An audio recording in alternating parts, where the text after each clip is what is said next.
പെണ്ണ് കണ്ടു, പെണ്ണിനെ കണ്ട ചെറുക്കന് ഇഷ്ടപ്പെട്ടു, പരസ്പരം അവർക്ക് തമ്മിൽ തൃപ്തിയായി, പിന്നെന്ത് നടക്കണം? വിവാഹം നടക്കണം. പക്ഷേ ആദ്യം ഒരു പെണ്ണ് കാണൽ ചടങ്ങ്, പിന്നെ പെണ്ണ് കാണൽ ചടങ്ങ് കഴിഞ്ഞിട്ട് പിന്നെ ഒരു കുടുംബം വരവുണ്ട്. തെറ്റൊന്നുമില്ല. കുടുംബം കാണാൻ വന്നു, അല്ലെങ്കിൽ അനിയത്തിയാള് ഏട്ടത്തിയാള് പെണ്ണിനെ കാണാൻ പോയി എന്നുള്ളത് തെറ്റൊന്നുമല്ല, ഒരു വലിയ പാപമാണെന്നൊന്നും പറയാനില്ല. പക്ഷെ അവിടെ നടക്കുന്ന സംഭവം എന്താണെന്ന് വെച്ചാൽ, ആ ഒരു ചടങ്ങ് കഴിഞ്ഞാൽ വീണ്ടും പിന്നെ ഒരു വരവുണ്ട്, ഒരു മുട്ടായി കൊടുക്കൽ ചടങ്ങ്. ഒരു മുട്ടായി കൊടുക്കൽ ചടങ്ങുണ്ട്.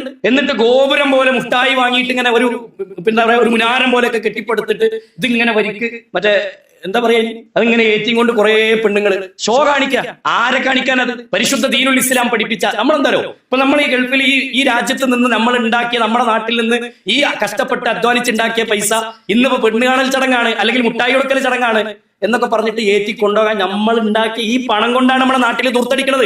നമുക്ക് നിയന്ത്രണങ്ങൾ വരുത്താൻ നമ്മൾ ഒരുക്കമല്ല, മൗനമാണ് നമ്മൾ പലപ്പോഴുമെങ്കിൽ. സഹോദരങ്ങളെ, അള്ളാനോട് നാം ചെലവഴിക്കുന്ന സമ്പാദ്യത്തെ കുറിച്ച് നമ്മൾ അള്ളാനോട് ഉത്തരം പറയണ്ടേ? ഇസ്ലാമിൽ ഇല്ലാത്തൊരാചാരം, മതത്തിന്റെ പേരിൽ ഇത്തരം നന്മകളുടെ വിഷയത്തിൽ, അതായത് സുഹൃതമായ ഒരു വിവാഹത്തിന്റെ പേരിൽ ഇത്തരം ആചാരങ്ങൾക്ക് നമ്മൾ കൂട്ടുനിൽക്കാൻ പാടുണ്ടോ എന്നുള്ളത് നമ്മൾ ഗൗരവമായി ആലോചിക്കേണ്ട വിഷയം. നബി കരീം സല്ലല്ലാഹു അലൈഹി വസല്ലം പഠിപ്പിച്ച വിഷയം. ഇനി അത് മാത്രമല്ല, ഈ പെണ്ണ് കാണൽ ചടങ്ങിലുണ്ട് നമ്മുടെ നാട്ടിൽ പെണ്ണിന്റെ ഒരു കുറ്റാന്വേഷണം നടത്തി വെക്കുക, കടത്തി വെക്കുക. എന്തൊക്കെയാ നടക്കല്?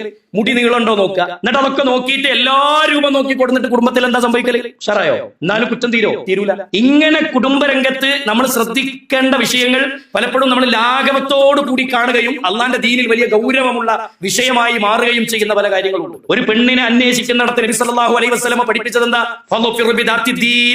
നിങ്ങൾ മതബോധമുള്ളവളെ തെരഞ്ഞെടുക്കണം, മതബോധമുള്ളവളെ തെരഞ്ഞെടുക്കണം. നബി കരീം സല്ലല്ലാഹു അലൈഹി വസല്ലം പഠിപ്പിച്ചു, തുൻകഹുൽ മർഅതു ലിഅർബഇൻ. വിവാഹത്തിന്റെ 4 കാര്യങ്ങൾ ശ്രദ്ധിക്കാറുള്ളതൊക്കെ നിക്കാഹ് ഖുതുബയിൽ നമ്മൾ കേൾക്കുന്ന ഹദീസാണ്. നിക്കാഹ് ഖുതുബകളിൽ നമ്മൾ കേൾക്കുന്ന ഹദീസാണ് അല്ലേ? തുൻകഹുൽ മർഅതു ലിഅർബഇൻ.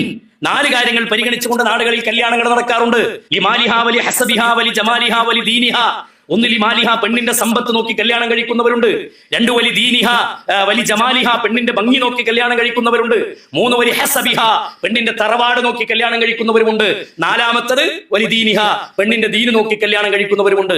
എന്നിട്ട് നബി സല്ലല്ലാഹു അലൈഹി വസല്ലം പറഞ്ഞു, 4 കാര്യങ്ങൾ എണ്ണി പഠിപ്പിച്ചിട്ട് പറഞ്ഞു, ഫളഫിർ ബിദാത്തി ദീൻ. ഒന്നിനെ തറപ്പിച്ച് ഉറപ്പിച്ച് റസൂലുള്ളാഹി സ്വല്ലല്ലാഹു അലൈഹി വസല്ലം പറഞ്ഞു, ഫളഫിർ ബിദാത്തി ദീൻ. മതബോധമുള്ളവളെ നിങ്ങൾ തിരഞ്ഞെടുക്കണം. 4 കാര്യങ്ങൾ എണ്ണി പറഞ്ഞിട്ട് ദീനിന് ശക്തമായി പറയാനുള്ള കാരണം എന്താ? ദീൻ ഉണ്ടെങ്കിൽ മാത്രമാണ് മറ്റു കാര്യങ്ങളൊക്കെ നിലനിന്നു പോകുള്ളൂ.